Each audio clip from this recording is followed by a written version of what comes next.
Salut à tous, salut les bichons, bienvenue dans ce nouvel Instant Pro. Aujourd'hui, je reçois un artisan passionné qui va nous parler chauffage au sol. Bonjour Valentin. Bonjour Serge, bienvenue. Est-ce que tu peux te présenter et expliquer pourquoi tu es là et qu'est-ce que tu fais dans la vie? Parce que tu n'es pas simple commercial, avant toute chose, tu es artisan. C'est ça, je suis artisan chauffagiste et je suis distributeur du plancher chauffant sec. Donc, est-ce que tu peux nous expliquer ce que c'est que le plancher chauffant sec, à contrario d'un plancher chauffant classique qui nécessite d'autres installations? C'est Est-ce que ça. tu peux comparer les deux, nous expliquer les différences justement et pourquoi aller justement sur un plancher chauffant sec? Alors le plancher chauffant sec, ça veut juste dire qu'il n'y a pas de temps de séchage. Ça ne veut pas dire qu'il n'est pas hydraulique, il est bien hydraulique. Donc on peut mettre toute source Donc, d'énergie on a derrière. toujours un fluide calorifuge C'est ça. qui est l'eau, mais on n'a pas de chape à faire qui va nous avoir un temps de séchage important. C'est ça, il n'y a pas de temps de séchage. Aussi vite que le fer Marcel il sera posé, aussi vite que derrière, le carreleur ou le parquetiste peut intervenir. Donc toi, tu es artisan depuis combien de temps? Comment tu es venu à faire du plancher chauffant sec justement? Avant de devenir artisan, j'ai toujours été dans le métier. Je suis sur mes chantiers depuis l'âge de 15 ans. Et ensuite, j'ai adoré le métier. Et par une expérience en Suisse de 3 ans, j'ai découvert le plancher chauffant mince. Mhm. Et j'ai eu la chance que l'inventeur et le développeur de ce plancher-là m'ait formé. Il m'a formé pendant des années et j'étais le poseur exclusif de ce système en France. Est-ce que tu peux nous expliquer brièvement ce que c'est que le plancher, Le système suisse. le système suisse justement? Ok. Le système suisse, c'était un peu dérivé de celui-là. C'était une dalle de polystyrène avec un mélaminé entre l'aluminium et le polystyrène D'accord. que je venais coller au sol comme un parquet. Une fois que ce plancher était collé au sol, on mettait le tuyau. Et ensuite, je venais couler une résine que je venais sabler. Donc, on arrivait à 25 mm prêt à carreler. Sauf que c'est un plancher chauffant qui est devenu très onéreux par rapport aux matériaux. Et en plus, j'étais le seul poseur de France. Il fallait s'investir personnellement et en matériel pour le poser. En revanche, avec ce système de plancher que j'ai posé un peu partout en France, j'ai vu qu'il y avait un marché qui était ouvert. Et j'ai cherché un procédé un peu identique, on va dire, mais plus facile à poser. Et je suis tombé sur un système allemand qui, lui, ce sont des dalles qui sont posées au sol et ils ont besoin du fer Marcel. Le complexe est un peu plus haut, mais bien plus facile à poser. Donc, on a moins les contraintes liées au séchage comme une chape classique ou à la résine, comme tu le disais. Oui. Là, on n'a plus ces contraintes justement de temps de séchage. On peut directement, une fois l'installation posée, on peut poser son fer Marcel et poser sa finition directement. C'est ça. Donc, est-ce que tu peux nous décrire un petit peu? Là, on a deux produits différents. Est-ce que tu peux nous les décrire justement rentrer dans la technique, dans le cœur du produit? Mais le principe est pareil dans les deux, on va dire. C'est juste la matière qui change. Là, on a de la fibre de bois. Là, on a du polystyrène. Il existe encore d'autres matières. Un aspect, pardon, excuse-moi, un aspect plutôt écologique sur la fibre de Oui. bois et un aspect plus traditionnel C'est ça. sur le polystyrène. C'est ça. Là, on a par exemple le premier système qui a été développé, ça date des années 79-80. Donc, on a les diffuseurs en aluminium qui sont en épaisseur d'aluminium. C'est du 5/10 d'aluminium. Tu le coupes pas au cutter, pardon. Oui, il y a une vraie feuille. C'est pas C'est ça. juste un petit film d'aluminium C'est ça. conducteur. C'est une vraie feuille de 5 mm, de 0,5 mm d'épaisseur. C'est ça. Ensuite, on a des tubes. On a des tubes en multicouche et on a différents pas de pose. On a là, par exemple, sur cette maquette, tu peux voir un pas de pose de 25 cm. Oui. Et là, on a un pas de pose de 12,5 cm. Quel est l'intérêt entre l'un et l'autre? La facilité de pose, qu'est-ce que ça apporte? Est-ce que tu peux nous rentrer un petit peu dans la technique, nous expliquer un petit peu justement ces différents pas de tuyauterie? Quels sont les intérêts, les inconvénients? Qu'est-ce que ça apporte? Alors pendant longtemps, je variais entre le pas de 12,5 et le pas de 25, par exemple. Avec la même température d'eau, j'arrive à avoir la même puissance avec un pas de 25 et du carrelage et un pas de 12,5 et du parquet. D'accord. Sauf que dans l'évolution du bâtiment, peut-être chez toi, tu vas changer un jour du parquet, tu vas le virer, mettre du carrelage ou vice-versa. Du coup, tu peux être embêté si tu n'as pas la bonne puissance en dessous. Là, j'ai décidé de travailler différemment, complètement différent, avec en plus l'explosion des énergies. Je propose plus que du pas de 12,5. D'accord. Et je joue sur le débit pour varier les puissances entre la partie carrelage et la partie parquet. Ok, donc avec le même système, on n'a pas besoin de sélectionner particulièrement la technologie du système. On peut, dans tous les cas, poser du parquet ou du carrelage sur les mêmes plaques. C'est ça. Et l'avantage aussi, c'est que avec le pas de 12,5, je suis sûr qu'on peut faire du froid. D'accord, donc plancher régulé en température basse. Et même Basse et rafraîchir. Rafraîchir, oui. Ok.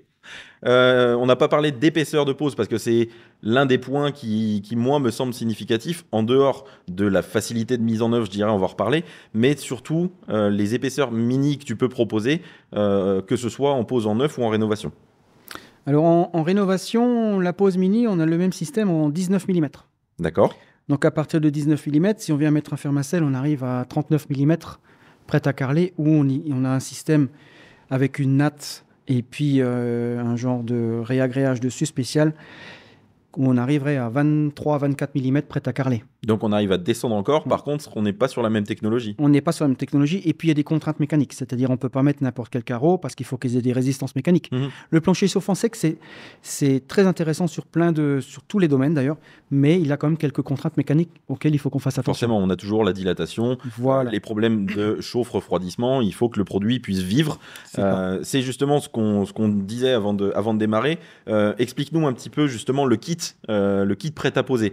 Tu fais pas de prêt à poser, tu ne vends pas pour une surface de 25 mètres carrés, on ne peut pas t'acheter directement un kit particulier. On va parler du service que tu proposes justement, mais du coup, décris-nous la composition, que ce soit de tes plaques, de la bande périphérique, de la bande de désolidarisation. Explique-nous un petit peu justement tous ces éléments qui composent le kit d'installation et de pose. Alors, pour avoir un kit, on demande un questionnaire en ligne, parce qu'en fait, du coup, je fais projet par projet. Et avec ce questionnaire en ligne, j'arrive à vous proposer un kit qui part de la bande de rive, du renfort périphérique, de l'isolant, qu'on aura choisi en fibre de bois ou en polystyrène. Suivant différentes épaisseurs aussi. Tout à fait. Ensuite, on a le tube. Oui. On a le film de désolidarisation, et jusqu'au collecteur, raccord inclus. D'accord, donc on part sortie de chaudière, collecteur, la tuyauterie, les plaques qui sont sécables aussi. Les plaques, elles sont sécables. Voilà. Ce que je disais en termes de service, c'est ce que tu proposes, c'est que vous faites également c'est pour ça que tu parles de faire des devis que personnalisés et que tu peux pas faire d'offres globales parce que justement, vous faites une étude complète sol et sol finition, et en plus de ça, vous faites un vrai calpinage. C'est ça, c'est un bureau d'études allemand spécifique qui fait le calpinage par rapport au projet que j'aurais calculé derrière. Sachant que de toute manière, je n'annonce pas de prix au mètre carré pour une seule et simple raison, c'est qu'avec mon questionnaire, si j'arrive pas à chauffer, je ne vous vendrai pas le plancher. Toujours dans la prudence et dans le fait d'avoir du produit de qualité bien posé, justement pour que le client soit satisfait. C'est ça. Multicouche, donc une garantie à long terme, comme on est sur du plancher. C'est toujours les questions qu'on se pose un petit peu. On a eu pas mal souvent de soucis sur les planchers avec des tuyaux coulés dans des dalles. C'est que le jour où on a un tuyau qui est percé, eh ben, il faut recasser la dalle. Alors, je vous dirais que tant qu'on ne perce pas dedans, on ne peut pas avoir de soucis. L'avantage du multicouche, c'est que déjà, avec la barrière alu, on est forcément anti-oxygène et anti-UV. Et moi, j'ai fait le choix de garder un vrai tuyau de chauffage, ce qu'ils appellent un tuyau classe 5, parce qu'on n'est pas à l'abri d'une surchauffe d'une chaudière une fois, qui peut envoyer 80 degrés. Et avec un tube de type plancher chauffant, comme ça commence à exister, qui résiste qu'à 60 ou 70 degrés, t'envoies qu'une fois 80 degrés dedans, quoi. Oui, c'est ça. Tu peux créer de vraies contraintes, comme la chaudière est un élément qui peut tomber en panne, qui vit aussi. On peut avoir des incidents. Donc toi, tu as pris le pas d'avoir du matériel éprouvé à plus haute température et à plus haute pression, du coup. Ben oui, 95 degrés, 10 bars de pression, ce qui fait que ça nous laisse un peu de marge. Avant qu'on ait mis 10 bars dans un circuit de chaudière, effectivement, la chaudière n'a pas forcément apprécié.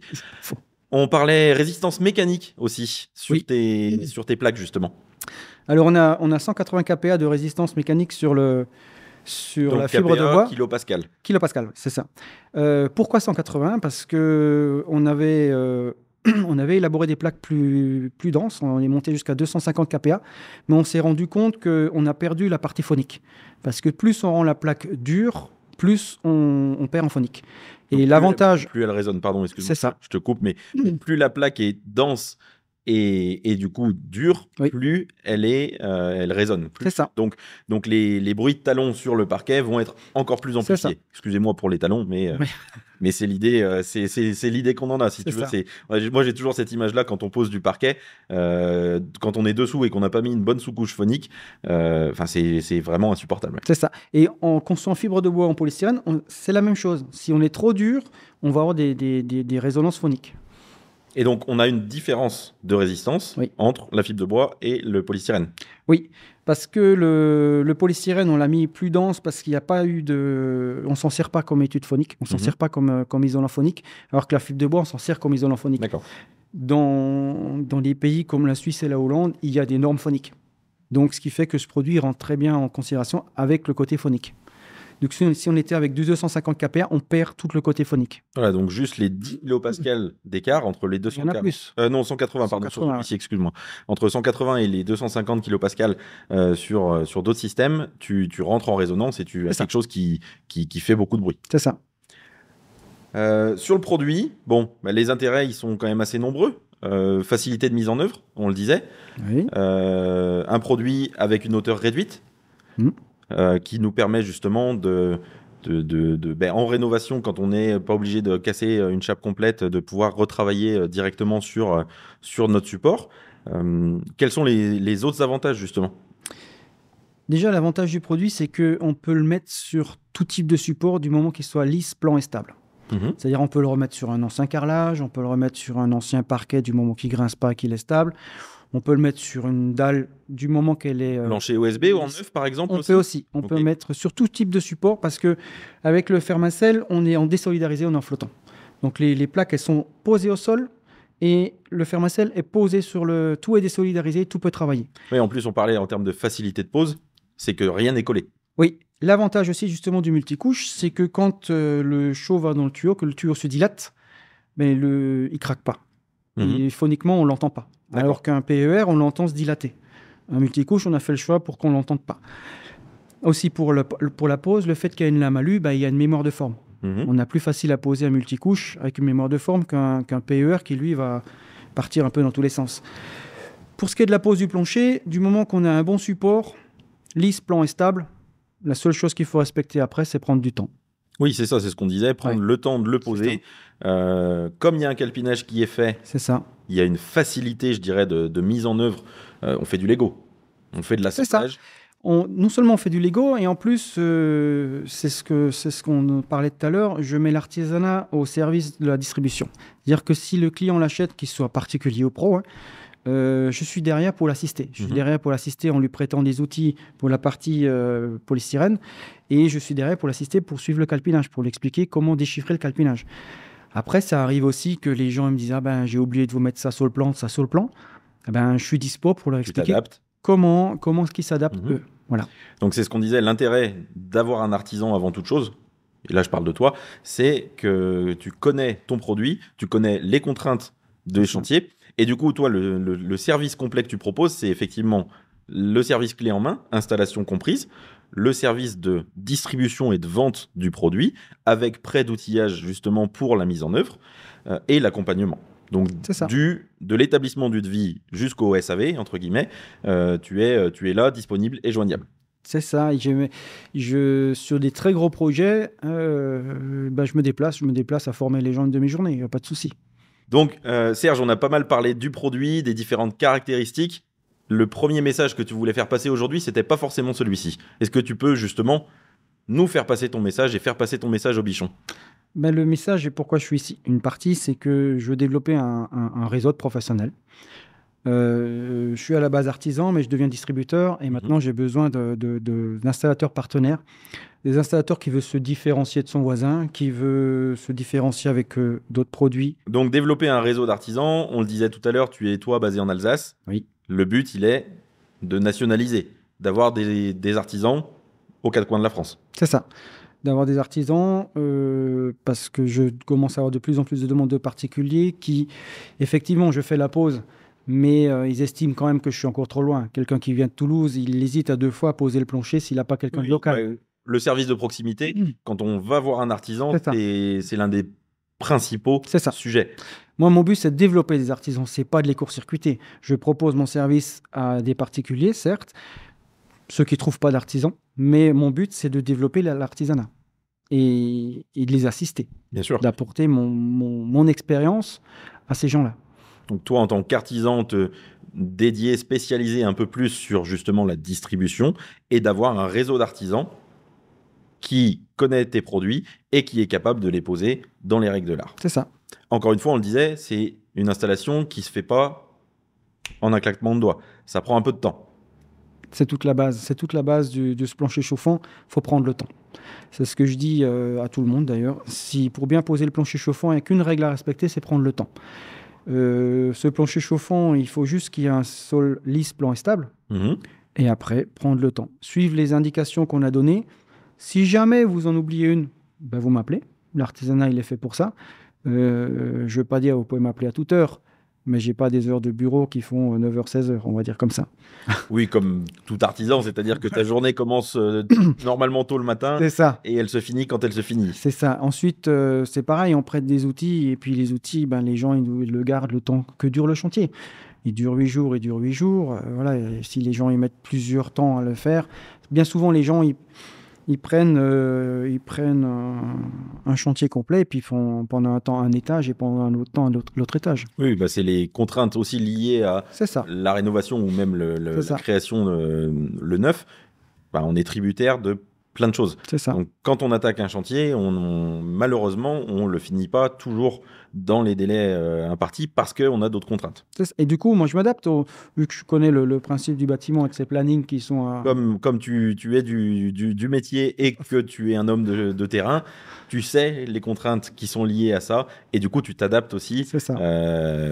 C'est important de le dire, c'est un soutien non seulement matériel, formation, mais c'est de comprendre réellement les besoins sur un chantier et du coup d'être un vrai conseil technique aussi.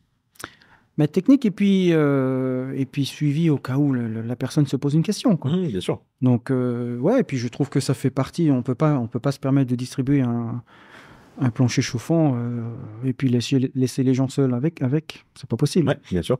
Je vais juste reprendre sur la description un petit peu du produit parce qu'on a parlé des plaques, on a parlé de la bande qui est une bande de médium, en fait, classique. Oui, alors on va dire que c'est une bande de médium, mais bien souvent, il y a des gens, on pourrait prendre une latte à bois, une latte à toit. Oui et non. Parce qu'en fait, elle a quand même été étudiée, on voit que c'est un médium, mais dessous, il y a une fibre de bois. C'est-à-dire D'accord. que dessous, on voit sur celui-là, il y a plus importante, il y a 5 mm de fibre de bois pour que le médium, pareil, il a une résistance phonique. Oui, qu'on n'ait pas cette densité qu'on a sur le médium, C'est justement, et qu'on amortisse un petit C'est ça. peu aussi le bruit. Et là, Et du coup, on parlait du fermacelle. c'est Est-ce ça. que tu peux décrire pour les bichons qui ne sauraient pas ce qu'est le fermacelle? Le fermacelle, c'est quelque chose de tout simple, c'est du gypse. Du gypse qui est une pierre, je pense que on peut définir comme du plâtre, et de la ouate de cellulose qui est pressée à haute compression. C'est tout simple. Et les fermacelles sol, c'est ni plus ni moins 2 plaques de 10 mm ou 12,5 mm qui sont collées d'usine, décalées, ce qui fait que les plaques, elles sont décalées comme ça, et la prochaine va venir à cheval dessus, elle sera vissée, collée entre elles, et ça nous forme une chape sèche, mais complètement désolidarisée. Désolidarisée des murs par la bande de rive, et désolidarisée du sol par la toile. Par la toile. Donc, on a des éléments de pose complets une fois que on a fait que toi, tu as fait l'offre personnalisée. C'est ça. Tu proposes justement de la plaque, mais aussi tous les éléments qui sont liés avec. Quand moi je fais la pose, oui, je propose jusqu'au fermacelle avec la pose. En général, je propose une solution complète. Quand je vends à la pose, je préconise de prendre le fermacelle localement. Parce que vu son poids, ça nous... Oui, les coûts de livraison, de toute façon, il vaut mieux se fournir chez un distributeur de matériaux local c'est ça. que de faire venir du matériel d'Alsace, d'Allemagne ou même d'ailleurs. Ça, c'est le cas sur tous les chantiers, de toute façon. C'est pas faux. Toi, tu as la technicité sur ton produit. Le reste, le fermacelle en lui-même, tu vas pas fournir le parquet non plus. Ça, c'est vraiment au choix du client. C'est ça. On est d'accord. Donc, il faut vraiment bien avoir en tête que la solution que tu proposes, c'est la fourniture de ces plaques-là. C'est la partie chauffante. De la partie chauffante, justement, tu as raison de le préciser.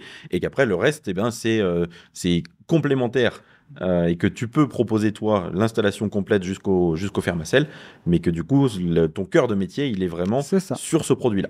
C'est ça.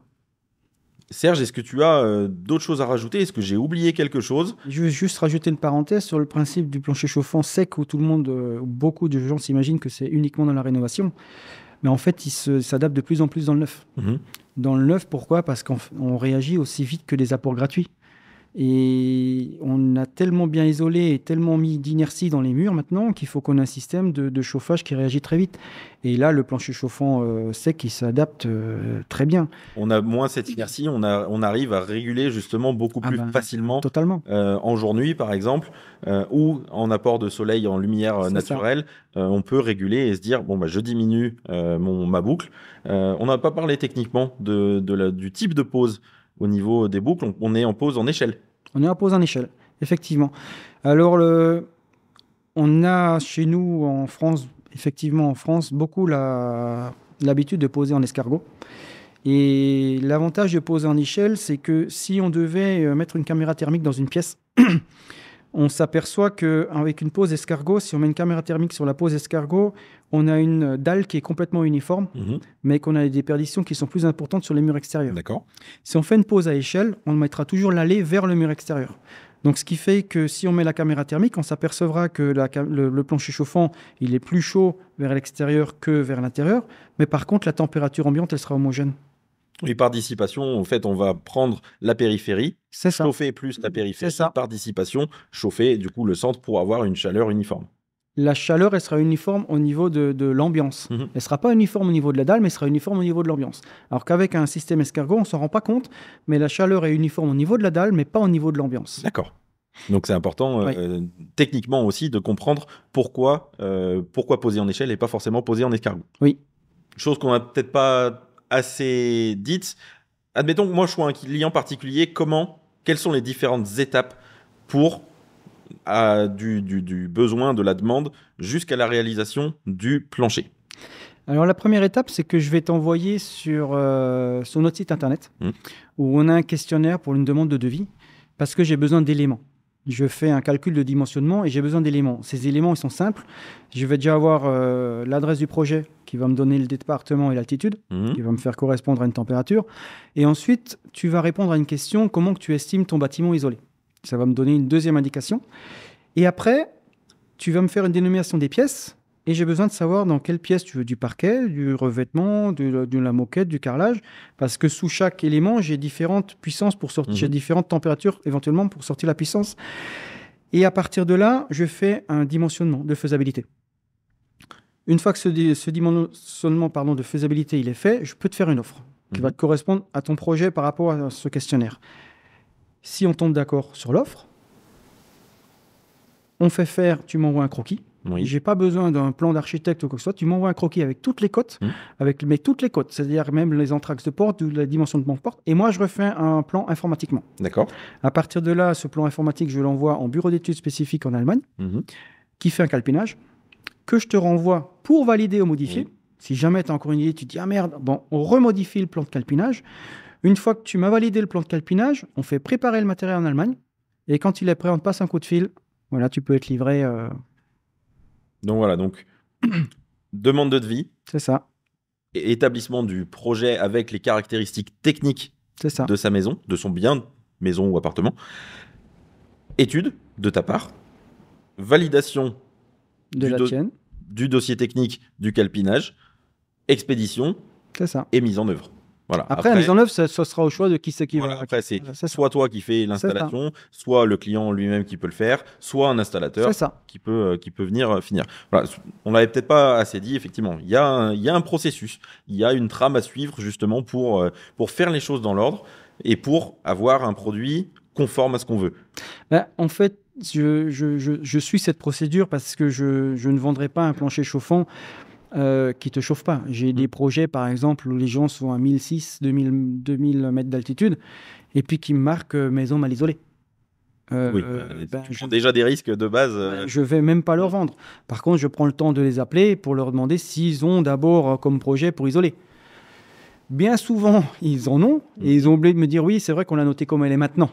Donc on en rediscute et puis après on peaufine de comment qu'elle sera isolée et après voilà, seulement après je n'enverrai pas de plancher si je suis pas sûr de pouvoir le chauffer. C'est l'intérêt de ta vision de technicien et de Oui. poseur et d'artisan, c'est que justement ce devoir de conseil que tu as te permet de dire, mais écoutez, dans cette configuration-là, votre maison ou votre bien n'est pas adapté à ce type de chauffage. Commencez justement, tu le disais, par faire de l'isolation au niveau de vos murs, changer vos vitrages C'est par ça. exemple, voilà. Isoler, C'est ça. fermer correctement votre bâtisse. Et derrière, on parlera de chauffage plancher chauffant sec à inertie réduite. C'est ça. Et mon plus aussi, c'est de l'amener aussi vis-à-vis des pros. C'est-à-dire que les pros, quand ils font une offre, je les accompagne sur l'offre finale. C'est-à-dire que moi, mon but, c'est pas de prendre du marché, c'est vraiment de développer. Donc, je les pousse je les conseille sur le temps de pause. C'est-à-dire qu'il ne faut pas penser que parce que c'est facile et parce qu'on a 30 ans d'expérience, que c'est vite posé. C'est faux. D'ailleurs, plus on va vite, plus on va le bâcher, quoi. Oui. Donc après, c'est pour ça que je les accompagne sur tout le truc, même jusqu'au devis final. Oui, que l'artisan justement qui va poser ton produit soit cohérent dans ce qu'il propose. C'est ça. C'est-à-dire que s'il a mis 2 jours de pause, tu sais toi physiquement que de toute façon, c'est pas quelque chose qui est faisable. Voilà. Donc ça permet de recentrer et de recanaliser aussi des fois, où parfois on a tendance à chiffrer un peu court les temps d'installation, et là de toi avoir le garde-fou en disant non, là vous le ferez pas en 3 jours. Ça. Croyez-en mon expérience et mes 20 ans d'expérience sur ces types de planchers, vous allez avoir 5, 6, 10 jours de pause, donc prévoyez-le bien correctement dans votre devis. L'artisan, il se fait pas avoir et ses marges sont conservées. Et le client final, il n'est pas mécontent parce que au lieu de quelque chose posé en 3 jours, il l'a posé en 15. Ben, c'est exactement ça. En fait, je respecte tout le monde. Je respecte que l'artisan, ben, lui, il n'a pas acheté un produit, puis il faut qu'il se dépêche pour qu'il gagne sa marge. Et en fait, et du coup, il est bien posé derrière. Exactement ça. Ouais, c'est important. C'est important ce suivi, c'est ce que tu veux mettre en avant et ce que tu veux développer avec justement des artisans et des poseurs de ce réseau que tu veux développer justement, d'avoir toujours cet accompagnement. Toi, tu es l'antenne technique qui permet de dire, voilà, moi, je connais un petit peu le métier, je connais le produit, donc je peux vous conseiller en termes de capacité de pause et en termes de temps de pause aussi. Bien. Est-ce que tout est clair pour toi? Est-ce qu'il y a des choses que tu veux rajouter? Est-ce qu'on a oublié quelque chose? Alors, oui, on peut parler aussi de ce qu'on disait tout à l'heure. La qualité du tuyau, elle avait un avantage au niveau de la résistance par rapport à une surchauffe. Par contre, elle a aussi une qualité, c'est que vu l'épaisseur d'aluminium, moi, je conseille aux gens de rincer son chantier tous les 5-6 ans. Donc, on rince des embouages, pas des embouages? Non. Juste rinçage? Juste rinçage à l'eau claire et puis on remet de l'eau. De toute manière, on a oublié certaines bases dans notre métier, c'est que l'eau, elle peut être aussi agressive qu'on veut. Au bout de 15 jours, à force de circuler dans un circuit fermé, elle est morte. À partir de là, on y met éventuellement un pot à bout, un dégazeur. À partir de là, en tout cas, on le voit au débitmètre. Hein. Moi, les distributeurs que je propose, ils ont des débitmètres de chez Topmètre. Au bout de 5-6 ans, l'eau, elle est à peine un peu jaunâtre. Hein. Donc, pas de détérioration dans le circuit de la qualité de l'eau, entre guillemets. En tout cas, pas de ses qualités calorifiques qui permettent justement de chauffer. Et pas besoin, effectivement, sur une installation, quand on fait un entretien de chaudière, quand on veut faire des remplacements, pas besoin de désembouage. Donc, c'est aussi un avantage. Après, ça dépend sur quel style d'installation. Si vous l'installez sur une vieille cocotte qui a 30 ans, oui, mais forcément, pas sur l'ancien produit. Non. Sur l'ancien réseau. Exactement. Pas sur le réseau que toi, tu proposes. C'est important de le signaler. Oui. C'est une contrainte technique qu'il faut prendre en compte. Et effectivement, celle-ci, du coup, elle est supprimée sur ce type de plancher. C'est ça. Mais tout est dû à la qualité des produits. C'est important de le signaler.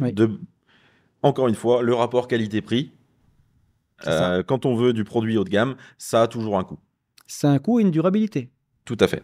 Aujourd'hui, on a fait un petit focus sur toi, sur ce que tu nous proposes, et on est venu te voir sur un petit chantier où justement on a mis en avant la facilité de pose de ton produit, et ça nous a permis de vraiment comprendre comment ça s'installait et de voir la vraie facilité. Donc du coup, j'invite les bichons à aller voir cette vidéo de pause sur laquelle peut-être il y aura des questions qui vont aussi émerger, que ce soit de particuliers ou de futurs poseurs. En fin de cette vidéo, si vous avez des questions, on peut également, Serge se fera un plaisir d'y répondre. Je le répète, mais n'hésitez pas à aller du coup sur le site de Bonici pour vous renseigner, pour prendre toutes les informations nécessaires. Serge, c'était très intéressant. Merci beaucoup de toutes ces infos. Moi qui suis pas poseur et qui suis pas chauffagiste, du coup ça m'éclaircit un petit peu les idées. Donc comme je suis pas un expert, je suppose que les bichons qui sont pas experts ont aussi compris. Je l'espère en tout cas. Merci beaucoup d'être venu. C'était un plaisir de te recevoir et tu reviens quand tu veux. C'est gentil, merci à toi. Les bichons, encore une fois, si vous avez des questions, n'hésitez pas à les poser en commentaire. Serge te fera un plaisir d'y répondre. Si vous êtes un particulier, vous pouvez aller sur son site pour faire une demande de devis. Si vous êtes un pro et que ce produit vous intéresse, vous pouvez prendre contact avec Serge directement qui se fera également un plaisir de vous répondre. N'hésitez pas de notre côté à nous suivre sur nos réseaux pour pas ne louper aucune de nos aventures. Je vous rappelle également que du coup, cette vidéo sera disponible en podcast. Je vous dis à très bientôt pour un nouvel Instant Pro. Et Serge, merci encore. Merci. Bonne journée.